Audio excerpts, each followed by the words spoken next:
Yo, what's up guys, it's your boy Franklin here, and today we got ourselves a brand new video.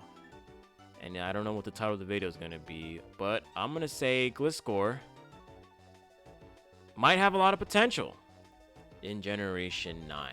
Now, of course, we had Gliscor returning in Generation 8 in the very suspect remakes of Diamond and Pearl.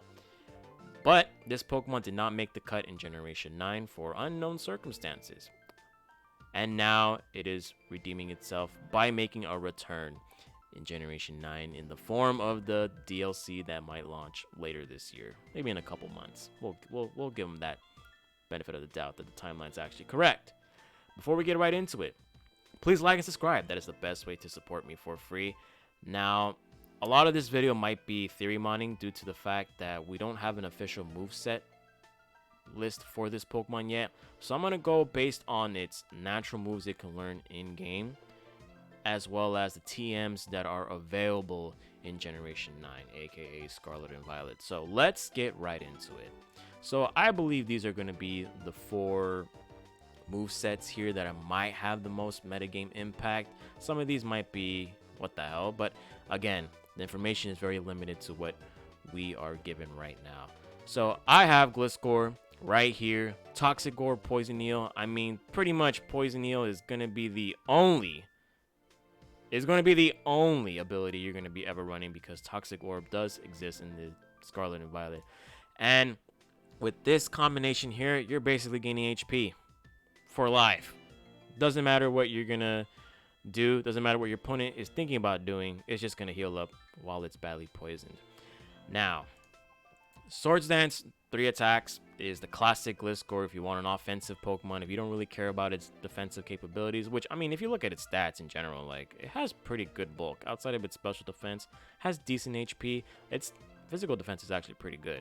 And it's in a very interesting speed tier. It's not the fastest Pokemon, but it's not going to be the slowest. And if you actually put a 0 speed investment, it clocks in at 203 speed. So that's pretty fast enough to deal with bulkier Pokemon.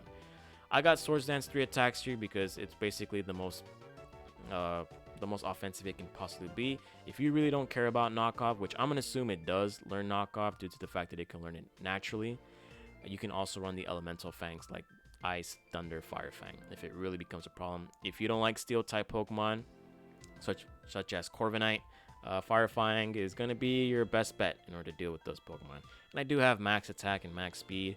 You can obviously, decrease its attack stat in order to maybe bulk up its HP if you really want to do that.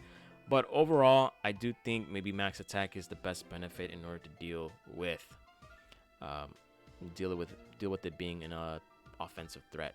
Now, we do have Facade on this moveset. Facade in tandem with Toxic Orb and Heal Poison is a match made in heaven. I mean, you can just spam Facades pretty good with this after a +2 Swords Dance.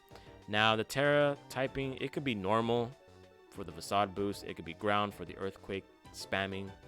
It could be dark if you want to really have something to sponge ghost type attacks, as well as boosting knockoffs, because we all love knockoffs in the metagame where knockoff is very, very valuable. Next up we have is a defensive pivot Gliscor. Now, this moveset right here is a little different from what we've seen in previous generations. So, Defog is not a TM in Generation 9. Therefore, I'm going to assume that Gliscor does not learn Defog unless they completely change things with move tutors in this upcoming DLC, which, again, we don't know what's going on with the DLC yet. This Gliscor here is able to get up rocks, U-turn as a pivot, a defensive pivot if you really need to get out of a sticky situation. It does have access to Roost as well, as Roost is a TM in this game, and obviously the classic Earthquake spam if you really want to chip your opponent's team away.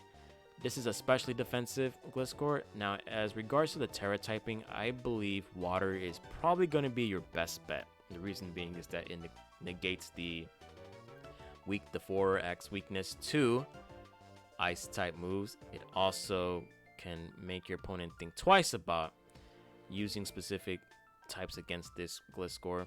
But I do think overall Water is going to be like a best defensive typing that Gliscor could take advantage of. Now, I personally think that Gliscor as a defensive Pokemon doesn't really need to change its Terra typing unless it's absolutely necessary, as there are other Pokemon like offensive sweepers that can pretty much Terra type and they benefit more from Terra typing. But in the event that you're in a situation you're like, oh man, I don't know what to do here and my offensive answers aren't really clicking, maybe Terra typing into a defensive water pivot sounds pretty cool. And I mean, in this metagame, defensive water Pokemon are really, really good. Dondozo, Toxapex. I mean, those Pokemon are just impossible to kill in one hit. And so is Gliscor.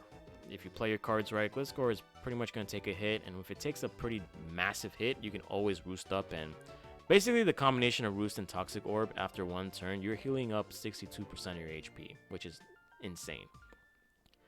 Again, Stealth Rocks, pretty useful in a meta game where there aren't a lot of hazard removal options. Therefore, Stealth Rock is your best bet.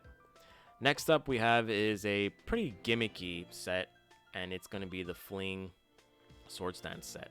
Now, the reason I'm putting this up here is because acrobatics with Terra typing, flying. Hello? This isn't the first time we see something like this, as we've seen other Pokemon taking advantage of stat boosted acrobatics. For example, Sneasler, when it Terra types into the acrobatics with flying, is just nasty. And then we also have Earthquake. Again, Earthquake is always going to be a classic move. Swords Dance, +2. Now, obviously, the plan with this Pokemon is you're going to want to switch out or stay in, whatever you want to do. Let this Pokemon get healed up with Toxic Orb, or activate Toxic Orb first. And then you fling the Toxic Orb to an appropriate Pokemon. That Pokemon gets poisoned. And then you can just Terra type into flying and just start spamming nonsense. And you're also immune to Earthquakes and other ground type moves. So that's pretty cool. Pretty gimmicky, if I do say so myself. But once you pull it off, hey, welcome to the cool kids club. And then last but not least, we have a very annoying ass set. I don't think this is going to have any metagame impact, as it doesn't have any attacking moves whatsoever. But if you can pull this off, that'd be pretty cool. This is probably assuming that you're not going to face any poison or steel types, because that's the only thing that can render this moveset useless. I do have this as a, again, contingency plan on the event that we're going to get more moves with Gliscor, but this is pretty interesting. I would say Protect, Substitute, and Roost. Just basically, your HP is just going to infinitely heal. Like, this Pokemon will not die whatsoever. I have physical defense boost, but you can also tweak it into a special defense if you want to survive, like choice spec user attacks more consistently. And then the last move I have is Toxic. That's pretty funny if you can pull this off. But if you don't want Toxic and you want a move that will guarantee some type of damage, you got Earthquake. You got Knockoff if you want to be that kind of dude and just want to start disabling all your opponent's items. But overall, I've seen this in Generation 7 a couple times, and it's pretty damn annoying to face this. Again, we're in a meta game where there are no Mega Evolutions and there are no Z moves, so the offensive output might not be there. But of course, in this generation where offensive sweepers with the combination of terrestrialization is supreme, this Pokemon might have to adapt a little bit. But I think overall, Gliscor is going to be a Pokemon that might have a pretty good metagame impact. And I'm only saying that from the experience that we've seen as it rose from the ashes in Generation 5, 6, and 7, where it pretty much stayed in OU and might have fallen into OUBL. But overall, this Pokemon was kind of like nice in Generation 7. I would say more than just kind of nice, because it was pretty damn good.